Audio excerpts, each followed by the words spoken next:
హైదరాబాద్ను విశ్వనగరంగా మారుస్తామన్న ప్రభుత్వం సమీక్షలతోనే సరిపెడుతుందా? రివ్యూ మీటింగ్ల నిర్ణయాలు అడుగు ముందుకేయడం లేదా? కాలం గడిచిపోతున్నా అనుకున్నవి కార్యరూపం దాల్చడం లేదెందుకు? పదే పదే చర్చించుకుంటున్నా ఆచరణ ఎందుకు ఆలస్యం అవుతోంది? కొత్త రాష్ట్రంలో కొత్త ప్రభుత్వం కొలువుదీరి 2.5 ఏళ్లు గడిచింది. అటు గ్రేటర్ హైదరాబాద్ పైన గులాబీ జెండా ఎగరేసి ఏడాది పూర్తయింది. అయినా గ్రేటర్ సిటీ పరిధిలో కొన్ని అభివృద్ధి పనులు నత్తనడకనే సాగుతున్నాయి.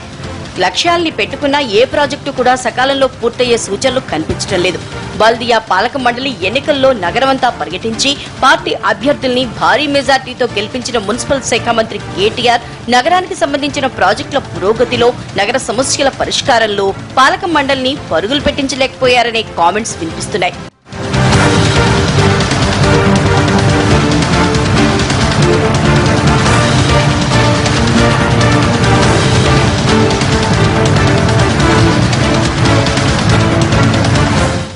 నగర సమస్యలన్నీ అర్థం చేసుకున్న కేటీఆర్ నిర్ణీత వ్యవధిలో నెలలా సమీక్షించి పనులు పూర్తి చేస్తానన్నా అది ఆచరణలో కనిపించడం లేదు. 100 రోజుల ప్రణాళికలో భాగంగా ప్రకటించిన వివిధ పనుల్ని పోయినేడాది జూన్ 2 నాటికే పూర్తి చేయాల్సి ఉన్నా 200 రోజులవుతున్నా అవి పూర్తి కాలేదు. 5-6 నెలలుగా గ్రేటర్లోని జీహెచ్ఎంసీ, హెచ్ఎండిఏ, జలమండలి తదితర శాఖల ఉన్నతాధికారులతో తరచూ సమీక్షా సమావేశాలు నిర్వహిస్తున్నా నిర్ణయాల అమల్లో అనుకున్నంత వేగం కనిపించడం లేదు.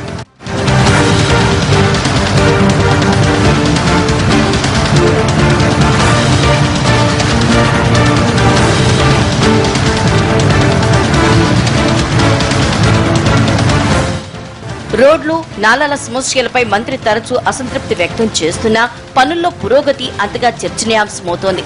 భారీ వర్షాలతో నగరంలోని కొన్ని ప్రాంతాలు ముంపులో చిక్కుకున్నప్పుడు నాలాలపై ఆక్రమణలన్నీ తొలగించి ఆధునీకరించాలనుకున్నారు. అక్టోబర్ నెలాఖరికే సర్వే పూర్తి చేసి నాలాలపై కార్యాచరణ వెల్లడిస్తామన్నా ఇంకా సర్వే పూర్తి కాలేదు. 173 ప్రధాన నాలాలకు గాను దాదాపు 100 నాలాల సర్వే పూర్తయింది.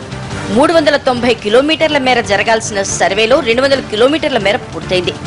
మొత్తం పూర్తయ్యి ఆక్రమణలు తొలగించి ఆధునీకరించేందుకు ఎన్నేళ్లు పడుతుందో చెప్పలేని పరిస్థితి. మరోవైపు పెండింగ్ ప్రాజెక్టులపై ఎప్పటికప్పుడు ప్రకటనలు వస్తున్నా అవి కార్యరూపం దాల్చేదెప్పుడా అన్న ప్రశ్నకు జవాబు దొరకటం లేదు. అనేక ప్రాంతాల్లో స్కైవేలు, రహదారుల విస్తరణ తదితర పనులు ప్రకటించినా మైండ్ స్పేస్, అయ్యప్ప సొసైటీల వద్ద కాస్తో కూస్తో కదలిక తప్ప మిగతా ప్రాంతాల్లో పురోగతి లేదు. కాలం చెల్లిన పద్ధతులకు స్వస్తి చెప్పి అవసరమైతే చట్ట సవరణ చేసి నమూనాల మార్పులు చూపిస్తామన్న ప్రకటనలు ఎప్పటికీ కార్యరూపం దాలుస్తాయన్న చర్చ జరుగుతోంది. ఇక పబ్లిక్ టాయిలెట్స్ నగరంలో ఇప్పటికీ సమస్యగానే ఉన్నాయి. డిజిటల్ ఇంటి నెంబర్లు ఎప్పటికనేది క్లారిటీ లేదు. రోడ్ల విషయంలో నిర్దిష్టమైన నిర్ణయం జరగకపోవడంతో ప్రజల సమస్యలు తీరటం లేదు.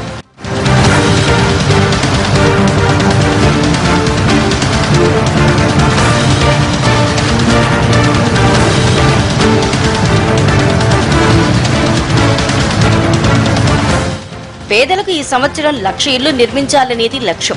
కొన్ని ప్రాంతాల్లో డబుల్ బెడ్రూమ్ ఇళ్లకు పేదలు ముందుకొచ్చినా వారి పునరావాసం తదితర పనులు జరగాల్సి ఉంది.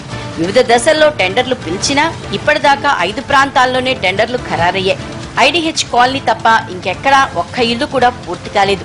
పెద్ద కాంట్రాక్టర్లు ముందుకి రాకపోవడంతో జీహెచ్ఎంసీలో రిజిస్టర్ అయిన స్థానిక కాంట్రాక్టర్లకు కూడా పనులు అప్పగించేందుకు సిద్ధమయ్యారు. చెరువులు, సరస్సుల సుందరీకరణ పనుల్లోనూ చెప్పుకోదగ్గ పురోగతి లేదు. అనేక ప్రాంతాల్లో ఫెన్సింగ్ తప్ప జరిగిందేం లేదు. Metro rail, water board, HMDA ఇలా నగర సంబంధిత ప్రాజెక్టులన్నీ నెమ్మదిగా సాగుతున్నాయి.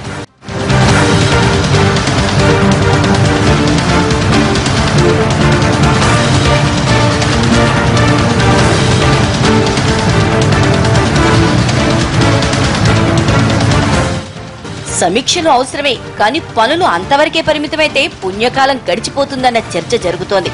బోలెడు హామీలు కళ్లెదుట మురిపిస్తుంటే ఒకటి కాకపోతే ఒకటైనా త్వరగా పూర్తవుతుందనే ఆశతో ఉన్నారు నగరవాసులు.